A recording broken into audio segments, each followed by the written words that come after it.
Well, welcome to my blog. This is, if I can get the technology going, my first video blog. I'm doing it from the driver's seat of my new Toyota Land Cruiser 78 Troopy. The building process, I was going to say complete. It will never be complete. I mean, the basic stuff is done, but everywhere I look I think, oh, I've got to do that. And that's the excitement, that's the pleasure of this hobby, is to get a vehicle that you can add this and then think about this and then, you know, the little things and the big things, and over time just, you know, make your dream car.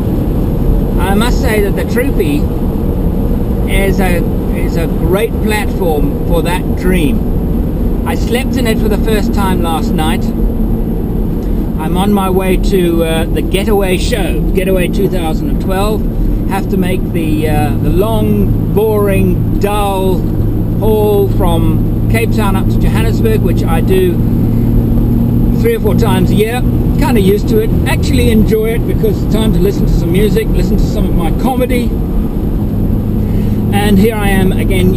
This is nice because I'm driving this new vehicle that, you know, testing out the new turbocharger, and last night testing out the camper cot bed thing up top, which is brilliant. I mean, really better than I thought it was going to be. More of that later.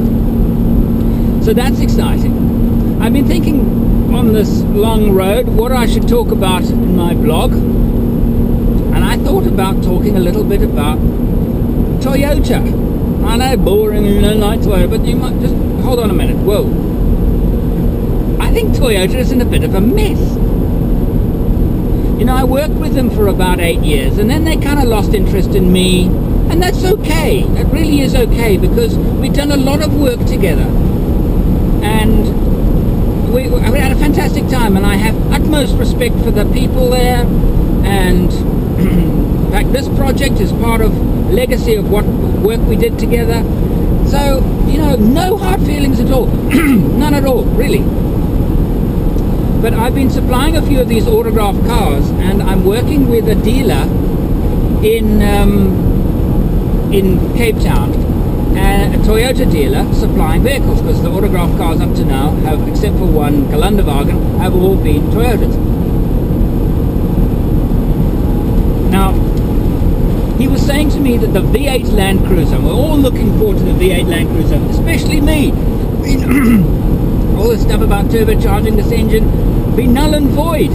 If I could get hold of a V8 one of these, I tell you, I'd sell this and build another one.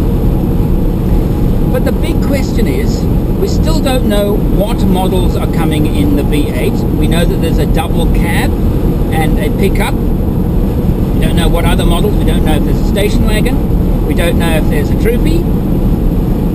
There was a dealer conference a month ago where Toyota South Africa said, well, we're not sure if we're going to bring in the V8, and there was an uproar. I wasn't there, this is second-hand information. Apparently there was an uproar from the dealers saying, what? You've got to be kidding. We want this car, we've got orders, you know, of course it's going to sell. It's going to sell fantastically. And it's an expensive product, it's a high-end product. They want it, the dealers want it, they need it. No, Toyota says that we're having trouble with the injectors. Now, when the Land Cruiser 200 V8, twin-turbo V8 came in, the D4D V8, they had some problems with the early models. They were almost exclusively fuel problems, injector problems, and they solved the problem. The local engineers got together with the Japanese and solved the problem, changed the injectors, problem gone. Why can't they do that with the cruiser, the pickups and the double cab? It doesn't make a lot of sense. The only major difference is the double cab V8 and the pickup double cab is detuned, has only one turbocharger. It's the same block, and it probably has a different computer mapping system, I'm sure, to detune it. What's the problem? I know, I've worked the last 8 years often with some of the Toyota engineers. These are not stupid people. So I don't buy it. I don't buy the fact that there's a problem with that car and they can't solve it. So why are they stalling? Anyway, the vehicles are only due, if they do come in, to come in at the end of the year. So we won't know. The other thing that they're saying that there's no new Hilux this year. I believe there was going to be one. I'm not 100% sure about that. There was, you know, no new Hilux until, and I heard, and I don't know if this is correct, 2015. I mean, the dealers are like so unhappy. What's the problem?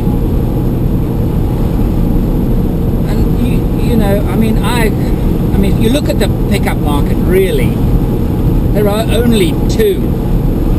The Isuzu is old, nice engine, okay chassis, dreadful steering. Nissan, old, the pod body. Oh dear, it comes out of the ark.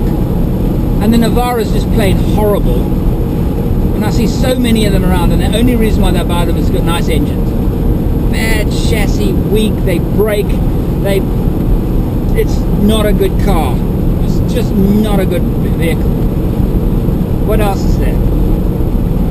Chinese ones I won't even talk about. Ford, fantastic. Gee, that's a nice pickup. Had a few manufacturing problems with it. It's not that uncommon actually, new model manufacturing issues. Happens. But what a nice vehicle. What a fantastic ride. It's better ride than the standard Hilux. Quite a bit better actually. I think it handles better than the Hilux. I think the interior appointments are better than the Hilux. The engine is every bit as good as the D4, D3 litre found in the Hilux. That's serious competition, and it's great looking. So no Hilux until 2015? Oh, the dealers must be peeved. I don't understand it. What's going on at Toyota? Are they resting on their laurels? Are they all sleeping? Doesn't sound like them. Anyway, what about the Toyota Land Cruiser FJ? I'm probably asked that question more often than any other question currently. What about the FJ? I think the FJ is fantastic. I absolutely love it. I drove it on the dunes. I drove one with a modification done by LA Sport. They brought in an American suspension system. Fantastic. This thing was so brilliant on the dunes. I just could have stayed the whole day playing with this car. And then I drove it a bit on the open road. Magic. What a nice vehicle. But it's totally impractical. You know, for two people going on a nice little trip and having a jaw and going off-road, you know, serious off-roading, it's a very, very good off-road car. In its standard form, it's right up there amongst the best.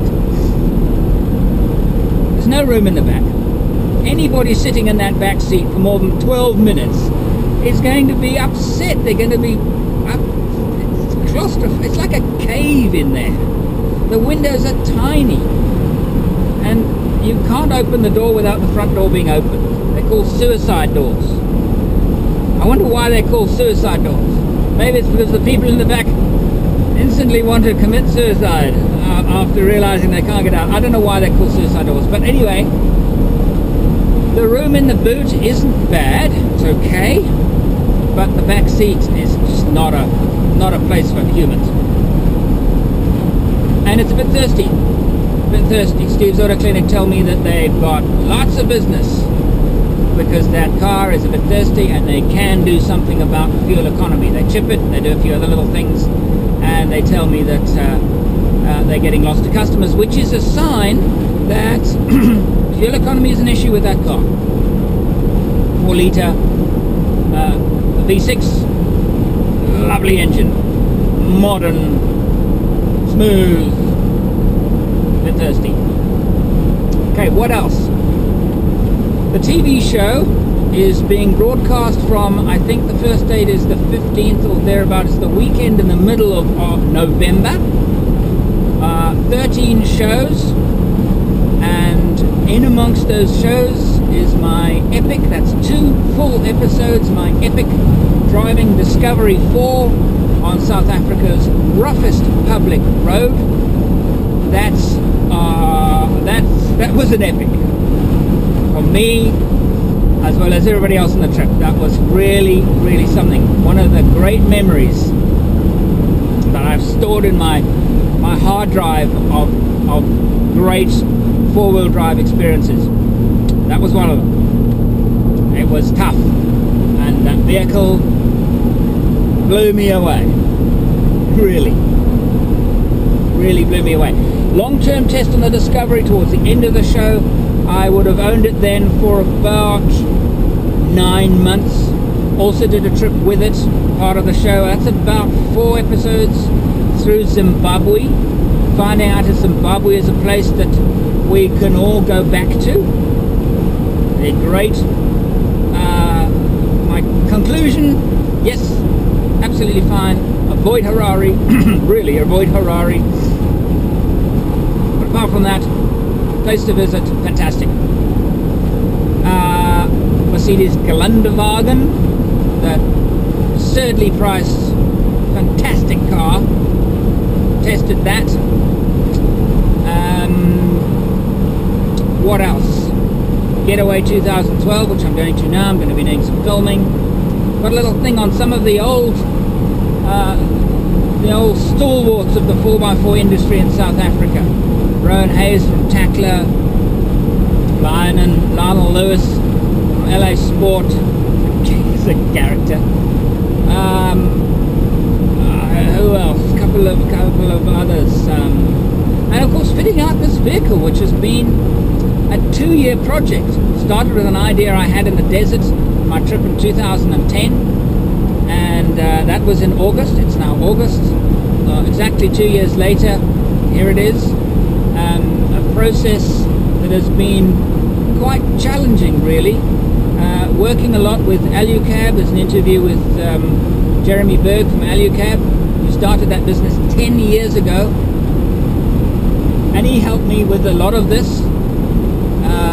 Of course, updating the turbo, brakes, the interior, put soundproofing in, seat covers, floor mats, which are no ordinary floor mats. It's a new product I developed with Tackler. The box, the camping boxes, which to replace the ammo box called the autograph box. Just finished developing that now. It's being launched at the outdoor show. Backing systems in here, bridges, lots of 4x4 stuff.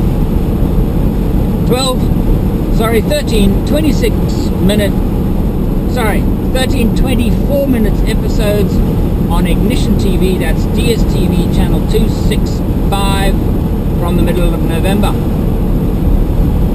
So I guess I'll see you then.